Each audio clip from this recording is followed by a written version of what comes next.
Assalamualaikum warahmatullahi wabarakatuh. Salam sejahtera bagi kita semua. Shalom. Om Swastiastu. Namo Buddhaya. Salam kebajikan. Yang kami hormati dan kami muliakan Ketua Komisi 3 DPR RI, Insinyur Bambang Wuryanto, Bapak Wakil Ketua Komisi 3, Bapak Dr. Adis Kadir, Haji Ahmad Saroni, seluruh mitra dan seluruh rekan-rekan anggota Komisi 3 DPR RI, yang saya hormati Pak Wakapolri dan seluruh pejabat utama Mabes Polri dan seluruh peserta rapat yang saya banggakan. Tentunya pertama-tama kita panjatkan puji syukur kehadirat Allah Subhanahu wa taala, Tuhan Yang Maha Esa. Hari ini kami diberikan kesempatan untuk bisa menghadiri RDP Komisi 3 sebagaimana undangan kepada kami untuk menjelaskan peristiwa yang terjadi di Duren 3. Oleh karena itu tentunya kami selaku pimpinan Polri mengucapkan terima kasih atas kesempatan yang diberikan kepada kami, dan ini juga tentunya disaksikan oleh seluruh masyarakat Indonesia, dan tentunya apa yang kami sampaikan ini akan semakin memperjelas tentang beberapa pertanyaan yang barangkali selama ini masih ada. Sebelumnya kami laporkan Bapak bahwa kami hadir bersama-sama tim sus 18 orang, dan kami sampaikan bahwa dalam hal penanganan kasus ini kami solid, Pak. Jadi itu satu hal yang perlu kami sampaikan. Yang saya hormati pimpinan Komisi 3 dan seluruh rekan-rekan, sebagaimana arahan dari Bapak Presiden beberapa waktu yang lalu bahwa kami diminta untuk mengusut tuntas, jangan ragu-ragu, jangan ada yang ditutup-tutupi, ungkap kebenaran apa adanya sehingga jangan sampai menurunkan kepercayaan masyarakat terhadap Polri. Itu yang paling penting. Jadi tentunya ini juga menjadi pegangan utama kami, karena ini menjadi pertaruhan Polri, marwah Polri untuk bisa mengungkap kasus ini. Kami juga tentunya selama ini telah berkomunikasi dengan rekan-rekan yang tentunya menanyakan terkait dengan kasus yang terjadi, dan alhamdulillah karena memang saat itu masa reses baru bisa kita sampaikan secara lebih jelas di pertemuan kali ini. Mungkin kami jelaskan dari awal secara sepintas, tapi karena memang ada urutan peristiwa dan juga timeline, mungkin saya jelaskan sepintas bahwa penanganan kasus terkait dengan penembakan anggota Polri Brigadir J awalnya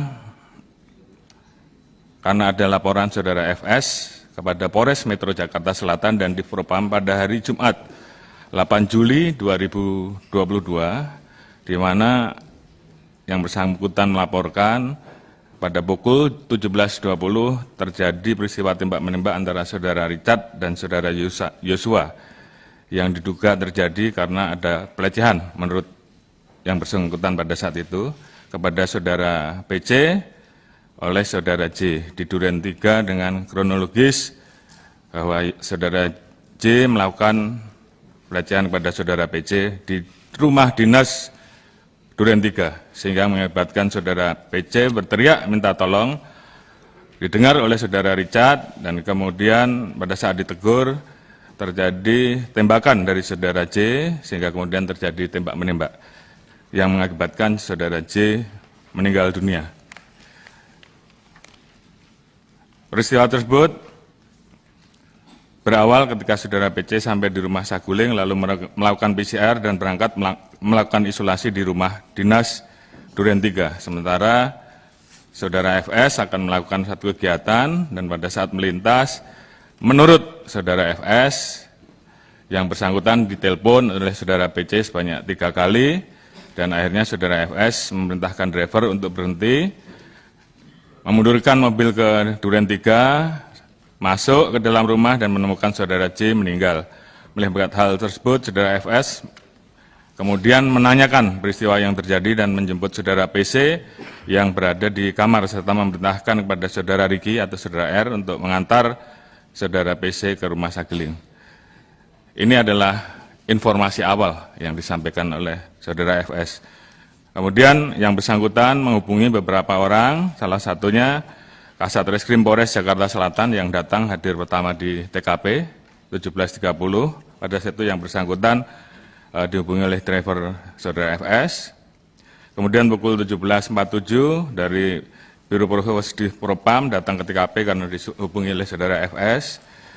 Kemudian setelah selesai dilakukan pendataan dan pengamanan barang bukti, sekitar pukul 19 saksi-saksi yang ada di TKP saat itu, Kuat, Riki, Richard dibawa ke kantor Biro Paminal di Propam untuk dilakukan interogasi sehubungan dengan penyelidikan atas dugaan pelanggaran atau penyimpangan dalam pelaksanaan tugas Polri.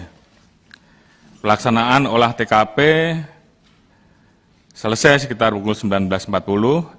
Jenazah almarhum diantar ke Rumah Sakit Bayangkara tingkat 1, Syed Sukanto, dengan menggunakan mobil ambulan dengan pengawalan mobil Dinas Provos di Propam Polri dan kendaraan operasional Satreskrim Polres Jakarta Selatan.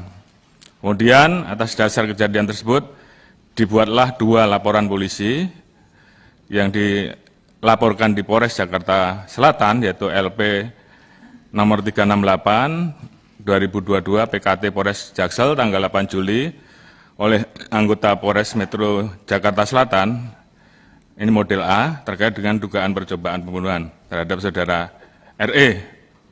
Kemudian LP yang kedua, LPB 1630 di Polres Metro Jakarta Selatan pada tanggal 8 Juli yang dilaporkan oleh saudara PC terkait dengan dugaan perbuatan pelecehan dan ancaman kekerasan di Duren 3. Selanjutnya sekitar pukul 20.20 jenazah sampai di Rumah Sakit Bayangkara. Sesuai prosedur, otopsi jenazah memerlukan syarat, yaitu surat administrasi permintaan visum et repertum dari penyidik. Jenazah sempat transit di ruang jenazah sambil menunggu syarat administrasi tersebut, dan operasi atau kegiatan pemeriksaan luar dimulai dari pukul 22.30 dan dilanjutkan dengan pemeriksaan dalam dan berakhir pada hari Sabtu tanggal 9 Juli sekitar pukul 02. Sesuai dengan prosedur, untuk kegiatan otopsi hanya boleh didampingi oleh penyidik dan atau asisten dokter forensik, sehingga saat itu saudara Reza selaku adik dari almarhum Brigadir J menunggu pelaksanaan sampai dengan otopsi selesai di luar. Kemudian pada saat jenazah dimasukkan dalam peti, saudara Reza baru melihat jenazah dari Brigadir J. Kemudian pada tanggal 9 Juli pagi, rencana jenazah akan dibawa ke Jambi. Yang saya hormati seluruh anggota Dewan yang saya muliakan, kemudian pada hari Sabtu, tanggal 9 Juli sekitar pukul 11, penyidik Polres Metro Jakarta Selatan mendatangi kantor Biro Paminal di Propam untuk melakukan pembuatan berita acara pemeriksaan saksi-saksi saudara Richard, Riki, dan Kuat. Namun, penyidik mendapatkan intervensi dari personil Biro Paminal di Propam Polri. Penyidik hanya diizinkan untuk mengubah format berita acara interogasi yang dilakukan oleh Biro Paminal di Propam menjadi berita acara pemeriksaan. Kemudian sekitar pukul 13, penyidik bersama saksi diarahkan oleh personel di Propam untuk melakukan rekonstruksi kejadian di TKP. Setelah selesai pelaksanaan rekonstruksi, para saksi menuju rumah saudara FS di Saguling. Personel Biro Paminal di Propam Polri di saat yang bersamaan kemudian menyisir TKP dan memerintahkan untuk mengganti harddisk CCTV yang berada di pos security Duren 3. Harddisk CCTV ini kemudian diamankan oleh personel di Propam Polri. Hari Senin, 11 Juli 2022 terdapat informasi bahwa terjadi permasalahan pada saat pengantaran jenazah kepada keluarga almarhum Joshua yang kemudian ini menjadi viral. Permasalahan tersebut berawal pada hari Sabtu pada saat jenazah Brigadir Joshua tiba di rumah keluarga almarhum. Keluarga sempat tidak diizinkan untuk melihat kondisi jenazah. Keluarga tidak mau menerima jenazah dan menandatangani berita acara serah terima bila tidak melihat kondisi jenazah. Akhirnya keluarga diperbolehkan untuk melihat separuh badan ke atas. Keluarga melihat adanya luka-luka dan jahitan di wajah almarhum. Melihat kondisi tersebut, keluarga kemudian menjadi histeris. Keluarga diberikan penjelasan oleh personil Divpropam bahwa almarhum meninggal setelah terlibat tembak-menembak antara Brigadir J dengan Brigadir R dan beberapa RE, dan telah ada beberapa hal yang kemudian itu disampaikan secara lebih tertutup. Saat akan dimakamkan, personil Divpropam Polri menolak untuk permintaan keluarga untuk pelaksanaan pemakaman secara kedinasan. Karena menurut personil Divpropam tersebut terdapat syarat yang harus dipenuhi dan dalam hal ini mereka menyatakan ada perbuatan tercela sehingga kemudian tidak dimakamkan secara kedinasan. Kemudian malam harinya datang personil dari Divpropam Polri yang berpangkat Pati atas nama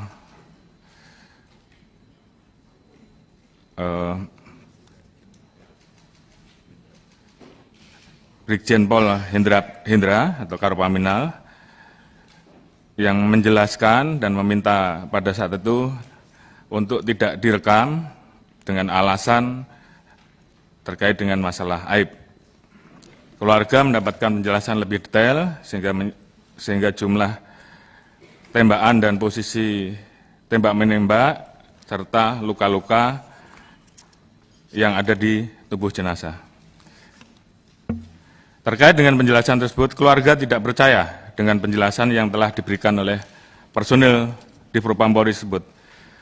Beberapa hal kemudian ditanyakan, antara lain masalah CCTV yang ada di tempat kejadian, kemudian hal-hal yang dirasa janggal, kemudian terkait dengan barang-barang korban termasuk HP, dan kejanggalan-kejanggalan ini kemudian viral di media dan mendapatkan perhatian publik. 11 Juli, Karopenmas melakukan konferensi pers terkait dengan peristiwa meninggalnya almarhum Joshua. Saat itu Karopenmas terkesan kurang menguasai materi karena mendapatkan bahan informasi yang tidak utuh dan telah direkayasa oleh personil Divpropam Polri. Hal ini mengakibatkan publik semakin bertanya-tanya dan muncul banyak pemberitaan mengenai kejanggalan terhadap almarhum Joshua. Tanggal 12 Juli, Kapolres Metro Jakarta Selatan melakukan konferensi pers terkait dengan penanganan perkara yang lebih lengkap, karena Polres Metro Jakarta Selatan melakukan olah TKP dan melakukan pemeriksaan terhadap 4 orang saksi di TKP. Namun, olah TKP dan pemeriksaan yang dilakukan oleh Polres Metro Jakarta Selatan telah mendapatkan intervensi dari saudara FS, sehingga proses penyidikan dan olah TKP yang dilaksanakan menjadi tidak profesional. Narasi yang disampaikan oleh Kapolres secara umum menjelaskan bahwa penanganan peristiwa di Duren 3 telah sesuai dengan prosedur dan kronologis, diawali dengan terjadinya pelecehan terhadap saudara P, sehingga kemudian terjadi hal-hal yang seperti tadi saya sampaikan, di mana kemudian Kapolres juga menjelaskan hasil otopsi sementara saat itu disampaikan ada perkenaan 7 luka tembak masuk dan 6 luka tembak keluar.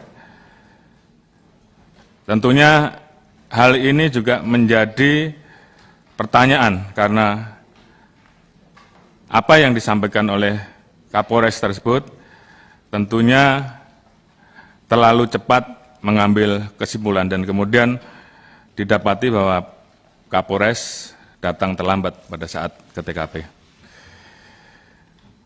Dengan adanya hal-hal tersebut dan kejanggalan-kejanggalan yang ada, maka pada saat itu kami membentuk tim sus dengan surat perintah nomor Sprint 5647 tanggal 12 Juli, di mana tim sus ini terdiri dari Wakapolri, Bapak Irwasum, Kabar Eskrim, Kabik, ASSDM, Kadif Humas, Kapus Dokes, Irwi 5, Dirpidum Bareskrim, Kapus Lapor, Dirkamnek, Pak Intelkam, Karowaprov, Kadiftik, Wak Irwasum, Wak Kabar Eskrim, selaku Sekretariat Tim ANEF. Sesuai dengan arahan saya pada saat pembentukan tim sus, tim ini akan mengungkap peristiwa yang terjadi sesuai fakta, objektif, transparan, dan akuntabel. Tentunya dengan berpedoman pada kaidah-kaidah penyidikan dan penyelidikan dan scientific crime investigation dalam prinsip-prinsip hak asasi manusia agar peristiwa ini betul-betul menjadi terang dan dapat dipertanggungjawabkan kepada publik. Saya mengikuti setiap perkembangan pengawasan dan memberikan arahan kepada tim sus Polri secara langsung, termasuk proses evaluasi terkait dengan pelaksanaan olah TKP, pendalaman, pemeriksaan internal, penyelidikan, penyidikan, dan rapat-rapat yang melibatkan satuan kerja terkait. Saya ingin memastikan bahwa upaya yang dilakukan oleh tim sus Polri bebas dari kepentingan pihak-pihak terkait demi menegakkan keadilan dan bisa memberikan asistensi secara berjenjang. Saat itu kasus masih ditangani Polres Metro Jakarta Selatan dan mendapatkan asistensi dari Polda Metro dan juga Bareskrim, sehingga kita harapkan dapat saling dukung di dalam pelaksanaan penyidikan. Kita juga melibatkan Kompolnas dan Komnas HAM pada saat itu untuk bisa melaksanakan investigasi. Ini juga bagian dari komitmen kita, komitmen Polri, agar penanganan kasus ini betul-betul transparan, akuntabel, dan siap untuk mengungkap secara terang benderang peristiwa yang terjadi tanpa ada yang ditutup-tutupi. Kemudian berdasarkan kesepakatan, Komnas HAM memutuskan untuk melakukan penyelidikan secara independen untuk mempertahankan asas imparsial. Kami juga berkomitmen pada saat itu memberikan akses seluas-luasnya bagi Komnas HAM untuk melakukan pengawasan, pengujian, dan pemeriksaan terkait peristiwa penembakan yang terjadi di Duren 3. Saat ini tentunya investigasi oleh Komnas HAM masih terus berjalan, sedangkan dari tim sus saat ini juga terus melanjutkan proses penyidikan yang saat ini sudah hampir selesai dan kemudian juga melanjutkan proses pemeriksaan dan mempersiapkan sidang kode etik. Tim sus terdiri dari Bareskrim, Pus Inafis, dan Pus Lapor melakukan pengawasan dan pendalaman dengan berangkat dari olah TKP dengan metode Scientific Crime Investigation. Meliputi mulai dari olah TKP, uji balistik metalurgi, uji biologi, kimia forensik, dan uji digital forensik yang dilakukan oleh Pus Lapor Bareskrim Polri. Biometric identification oleh Pus Inafis, serta tentunya tindakan ilmiah lainnya. Analisa sementara yang ditarik dari hasil olah TKP tersebut pada waktu itu utamanya adalah sudut tembakan dan arah tembakan yang tidak sesuai dengan penjelasan keterangan awal, namun berasal dari satu titik atau sumber. Untuk meyakinkan TKP, dilakukan olah TKP ulang pada saat bersamaan, karena adanya perbedaan pendapat terkait dengan peristiwa yang terjadi, di mana di dalam proses tersebut terdapat intervensi dan pengaburan kejadian oleh beberapa oknum personil di Propam Polri terhadap personil tim sus yang melakukan olah TKP. Selanjutnya Polri dalam hal ini tim sus juga mendapatkan laporan dari kuasa hukum almarhum Joshua dengan LPB 386 tahun 2022 bulan 7 Barreskrim Polri tanggal 18 Juli terkait dengan dugaan pembunuhan dan atau pembunuhan berencana dan atau penganiayaan berat terhadap almarhum Joshua. Setelah adanya laporan polisi ini, tim sus melakukan penyidikan tindak pidana kasus Duren 3 secara pro justisia. Dengan adanya perkembangan hasil pendalaman dan laporan, termasuk juga adanya masukan-masukan dan laporan dari penyidik, civil society, beberapa masukan dari senior Polri, rekan-rekan dari DPR, dan juga masyarakat, bahwa independensi dan objektivitas Polri dalam penanganan perkara ini diragukan karena saudara FS saat itu masih menjabat sebagai Kadif Propam. Oleh karena itu pada hari Senin, tanggal 18 Juli, saya mengambil kebijakan saat itu untuk menonaktifkan jabatan Kadif Propam Polri. Dan kemudian pada tanggal 20 Juli, kami juga menonaktifkan Karopaminal Polri dan Kapolres Metro Jakarta Selatan. Harapan kami pencopotan saat itu bisa membuat proses penyidikan menjadi jauh lebih objektif. Kemudian kami juga membuka ruang pada saat itu terkait dengan adanya permintaan ekshumasi jenazah Joshua oleh keluarga korban yang dilakukan oleh dokter independen, dan saat itu permintaan tersebut secara resmi kami kirimkan dan ekshumasi dilaksanakan pada tanggal 27 Juli oleh Persatuan Dokter Forensik Indonesia yang terdiri dari 8 dokter dengan didampingi Komnas HAM dan Kompolnas, di mana 8 dokter tersebut terdiri dari Profesor Dr. Agus dari UI, kemudian Profesor Dr. Ahmad dari UNER, Profesor Dr. Dedi dari Universitas Riau, kemudian Ketua Umum PDFI Dr. Adi Firmansyah, dan diikuti oleh beberapa anggota dari beberapa rumah sakit yang tentunya ini menunjukkan independensi dari Persatuan Dokter Forensik yang melaksanakan kegiatan ekshumasi ulang. Keterbukaan ini tentunya merupakan bagian kami, upaya kami untuk menunjukkan bahwa Polri transparan dalam hal ini. Alhamdulillah, pada hari Senin, tanggal 22 Agustus yang lalu, Perhimpunan Dokter Forensik telah menyampaikan laporan hasil ekshumasi, yang intinya pada saat rilis, tidak ada luka-luka selain luka-luka yang berasal dari senjata api. Ini tentunya juga menjawab terkait dengan adanya spekulasi liar pada saat itu, terkait dengan adanya penyiksaan di jalan dan sebagainya.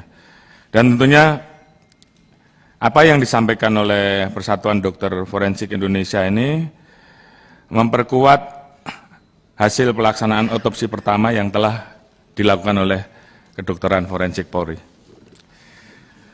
Selanjutnya, kami juga melakukan pemakaman almarhum Joshua pasca ekshumasi dengan menggunakan tata cara upacara kedinasan.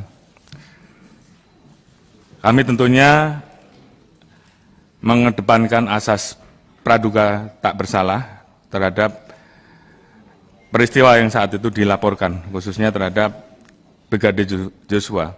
Meskipun pada saat itu kami mendapatkan protes dari kuasa hukum Saudara Putri, namun pemakaman tersebut tetap kami laksanakan secara dinas. Kembali kepada perkara yang kami tangani, ada 3 perkara 2 di Polres Jakarta Selatan dan 1 di Baris Krim Polri. Di mana kemudian 2 laporan polisi yang ada di Polres ditarik dan dilimpahkan ke Polda Metro pada tanggal 19 Juli 2022.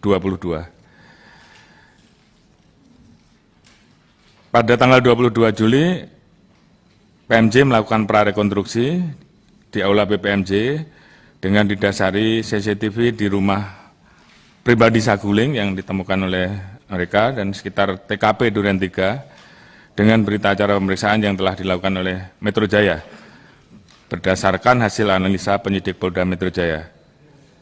Saat itu penjelasannya Saudara FS tidak di TKP.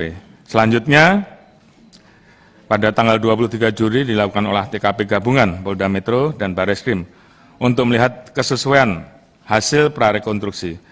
Hasil olah TKP ini menunjukkan inkonsistensi keterangan-keterangan dari prarekonstruksi yang dikumpulkan oleh penyidik Polda Metro Jaya, seperti arah tembakan yang menyebar dan sudut tembakan yang tidak sesuai dengan posisi para pihak yang terlibat. Seminggu setelah pembentukan tim sus, tepatnya pada tanggal 21 dan 23 Juli, saya memimpin rapat ANEF tim sus dengan mengundang satuan kerja terkait, yaitu Divpropam, kemudian saat itu Lapor, Bareskrim, penyidik Polres Jakarta Selatan, Polda Metro, Pusdokes, dan Puslapor, serta Inafis, untuk mengetahui perkembangan pemeriksaan yang sudah berjalan. Hasil rapat mengungkapkan adanya hambatan-hambatan penyidikan terkait adanya intimidasi, tekanan, intervensi, upaya mengaburkan fakta, dan menghilangkan barang bukti yang dilakukan oleh beberapa oknum personil di Propam Polri, dan ketidaksesuaian kronologis peristiwa tembak-menembak. Ada beberapa hal yang menjadi catatan kami, yaitu masuk di TKP yang seharusnya hanya boleh dilaksanakan oleh petugas TKP, kemudian tindakan-tindakan lain yang tentunya menjadi catatan-catatan kami. Kemudian juga kami mendapati, dan ini juga yang menjadi perhatian publik, bahwa CCTV yang pada saat itu hilang, CCTV di Satpam,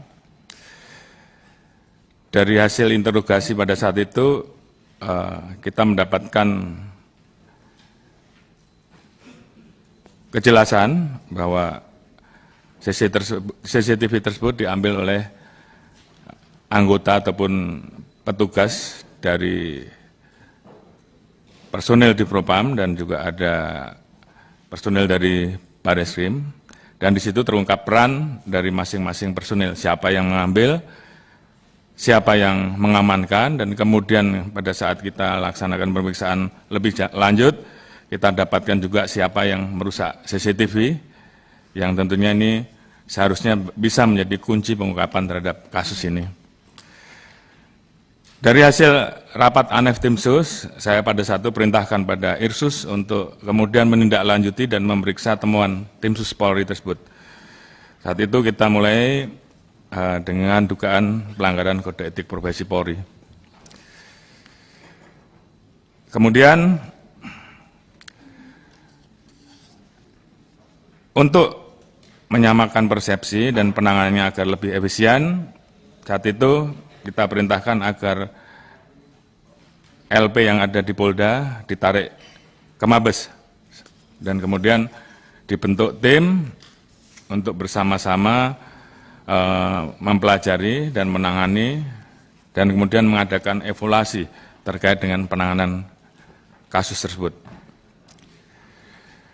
Terkait dengan laporan polisi yang dilaporkan ke Bareskrim, dilaksanakan gelar perkara atas keterangan saksi dan alat bukti yang ada, dan saat itu kemudian Saudara Richard ditetapkan sebagai tersangka pada tanggal 3 Agustus dengan pasal awal 338, junto pasal 55 dan 56, namun kemudian kita terapkan pasal 340, subsidiar pasal 338, junto pasal 55 dan 56. Kemudian tanggal 4 Agustus, Irsus melaporkan hasil pemeriksaan internal terhadap temuan tim Sus Polri terkait didapatnya perbuatan personil-personil yang menghambat proses penyidikan dan telah ditetapkan 25 orang terduga pelanggar yang tidak profesional dalam penanganan olah TKP. Pada saat penanganan awal, pada saat proses penyidikan, termasuk upaya-upaya untuk menghilangkan barang bukti, merekayasa kasus, dan menghalangi proses penegakan hukum atau yang biasa dikenal dengan obstruction of justice. Irsus merekomendasikan untuk dilakukan pemeriksaan kode etik dan mutasi jabatan bersifat demosi terhadap para pelanggar. Tanggal 4 Agustus, 10 orang kita mutasi ke Yamna Polri, mutasi yang bersifat demosi, di mana diantaranya adalah Kadif Propam, Karopaminal, Karoprovos, Sesropaminal, Kaden A, Wakaden B, serta kita ganti dengan pejabat baru. Alhamdulillah, setelah terjadinya pergantian mutasi, diisi dengan para pejabat baru, maka hambatan-hambatan yang selama ini dirasakan oleh penyidik mulai berkurang. Penyidikan semakin berjalan lancar dan membuahkan hasil serta titik terang. Tanggal 5 Agustus, Richard ditetapkan tersangka atas laporan dari pengacara almarhum Joshua. Yang bersangkutan saat itu menyampaikan perubahan terkait dengan pengakuan sebelumnya. Saat itu, Saudara Richard menyampaikan bahwa melihat almarhum Joshua terkapar, bersimbah darah, Saudara FS berdiri di depan dan memegang senjata lalu diserahkan pada Saudara Richard. Saat itu, tim Sus melapor kepada saya dan saya minta untuk menghadapkan Saudara Richard secara langsung. Kita tanyakan kenapa yang bersangkutan merubah. Ternyata pada saat itu Saudara Richard mendapatkan janji dari Saudara FS akan membantu melakukan atau memberikan SP3 terhadap kasus yang terjadi. Namun ternyata faktanya Richard tetap menjadi tersangka. Sehingga kemudian atas dasar tersebut Richard menyampaikan akan mengatakan atau memberikan keterangan secara jujur dan terbuka. Dan ini juga yang kemudian merubah semua informasi awal dan keterangan yang diberikan pada saat itu. Richard minta disiapkan pengacara baru, serta tidak mau dipertemukan dengan Saudara FS. Berangkat dari keterangan Saudara Richard, saat itu juga kami meminta salah satu anggota tim Sus pada saat itu, Kadiftik, untuk menjemput Saudara FS. Di saat awal, FS masih belum mengakui, masih bertahan dengan keterangan awal. Dan berdasarkan keterangan Saudara Richard, akhirnya tim Sus memutuskan untuk melakukan penempatan khusus di Mako Brimob Polri. Kemudian tanggal 6 Agustus, Saudara Richard menyampaikan ingin membuat dan menjelaskan peristiwa yang terjadi secara lebih terang benderang. Richard kemudian menuliskan keterangannya secara tertulis, di mana di situ menjelaskan secara urut, mulai dari Magelang sampai dengan TKP Duren 3 dan mengakui bahwa dirinya menembak Saudara Joshua atas perintah dari Saudara FS. Keterangan tersebut Tentunya kita tuangkan di dalam BAP dan saat itu juga Saudara Richard meminta perlindungan ke LPSK untuk menjadi justice kolaborator. Tanggal 7, Saudara Richard mengakui perbuatannya, kemudian Saudara Riki dan Saudara Kuat juga ditetapkan tersangka. Saudara Kuat sempat akan melarikan diri namun diamankan dan berhasil ditangkap. Berdasarkan pengakuan dari 3 tersangka tersebut, maka Saudara FS akhirnya mengakui segala perbuatannya. 9 Agustus 2022 kami umumkan penetapan Saudara FS sebagai tersangka penembakan terhadap almarhum J, di mana pada saat itu dilakukan oleh Saudara Richard atas perintah Saudara Ferdi Sambo. Kemudian Saudara FS membuat skenario dan merekayasa seolah-olah terjadi peristiwa tembak-menembak antara Brigadir J dengan Brigadir Richard. Kemudian yang bersangkutan juga menembak ke dinding atau ke tembok berkali-kali seolah-olah terjadi peristiwa tembak-menembak. Tim SUS kemudian melakukan pemeriksaan secara maraton, profesional, dan cermat sesuai dengan konstruksi peristiwa yang terjadi. Dari proses pemeriksaan kode etik profesi Polri dan juga gelar perkara pemeriksaan khusus, saat ini di Propam Polri telah merekomendasikan 6 terduga pelanggar, yaitu Saudara FS, HK, ANP, AR, Saudara BW, dan Saudara CP. Mereka patut diduga telah melakukan tindak pidana obstruction of justice atau menghalang-halangi penyidikan, antara lain dengan sengaja menghilangkan CCTV dan kemudian merusak CCTV yang ada di Pos Satpam. Kemudian juga telah dibuat laporan polisi di Bareskrim dengan persangkaan pasal 49 junto pasal 33 dan pasal 48 junto pasal 32 terkait dengan Undang-Undang tentang ITE dan juga pasal 233 KUHP junto pasal 55 KUHP dan pasal 566 KUHP dan juga pasal 221 ayat 2. Saat ini proses pemeriksaan kode etik profesi oleh Divpropam Polri masih terus berlangsung.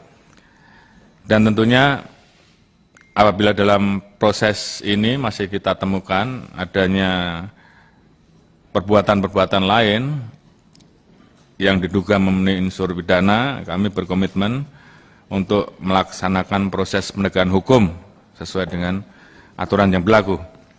Selanjutnya, pemeriksaan internal terus kami kembangkan. Kami telah memeriksa 97 personel, 35 orang diduga melakukan pelanggaran kode etik profesi dengan rincian berdasarkan pangkat. Jadi selain pidana ada juga pelanggaran terhadap kode etik. Irjen Pol 1 personel, Brigjen Pol 3, Kombes Pol 6, AKBP 7, Kompol 4, AKP 5, Ibtu 2, Ibda 1, Bribka 1, Brigadir Polisi 1, Bribtu 2, dan Barada 2. Dari 35 personil tersebut, 18 saat ini sudah kita tempatkan di penempatan khusus, sementara yang lain masih berproses pemeriksaannya.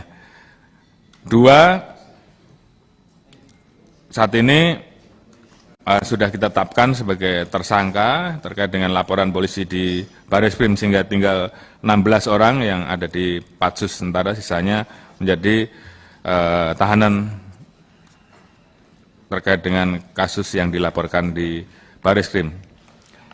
Kami tentunya berkomitmen untuk segera bisa menyelesaikan proses sidang kode etik profesi ini dalam waktu 30 hari ke depan. Ini juga untuk memberikan kepastian hukum terhadap para terduga pelanggar. Kami juga melaporkan gambaran umum hasil penyidikan yang telah ditentukan oleh tim SUS, namun kami tidak dapat menyampaikan secara spesifik terlalu dalam terkait dengan materi penyidikan. Secara umum, saat ini tim SUS sudah memeriksa 52 orang saksi, 4 orang ahli, di mana ada ahli dokter forensik, balistik, kimia bioforensik, dan ahli digital forensik. Selanjutnya, tim sus juga telah melakukan penyitaan terhadap 122 barang bukti berbagai macam, mulai dari senjata api, magasin, CCTV, dan sebagainya. Kemudian, berdasarkan laporan pemeriksaan yang telah dilakukan tim sus, maka didapatkan fakta-fakta dengan memperhatikan persesuaian alat bukti, bahwa kronologis awal yang disampaikan bahwa terjadi pelecehan dan tembak-menembak di rumah dinas Duren 3 adalah tidak benar. Terdapat upaya merekayasa TKP sehingga seolah terjadi tembak-menembak. Kemudian peristiwa penembakan yang terjadi di Duren 3 diduga dilakukan dengan perencanaan terlebih dahulu oleh saudara FS di rumah Saguling yang diketahui oleh saudara PC dan saudara Richard. Demikian juga saudara PC diduga memberikan kesempatan terhadap peristiwa yang terjadi. Saudara Richard melakukan penembakan terhadap almarhum Joshua atas perintah saudara FS, di mana disaksikan oleh Ricky, Kuat, Ma'ruf, dengan juga perannya untuk ikut membantu.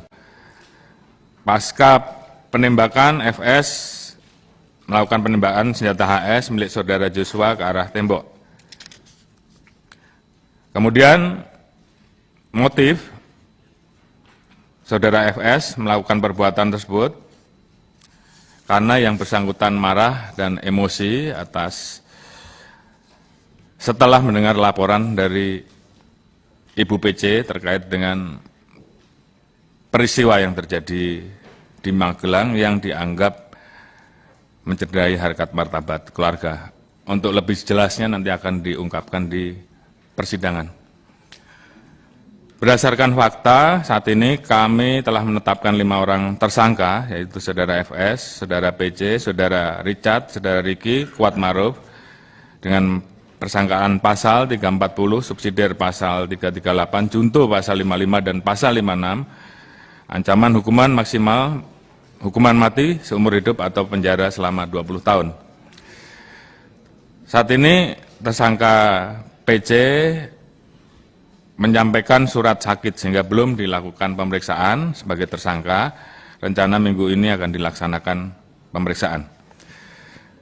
Kemudian terhadap 2 laporan polisi, yaitu LP 368A yang dilaporkan di Polres Metro Jakarta Selatan terkait dengan percobaan pembunuhan, dan LP 1630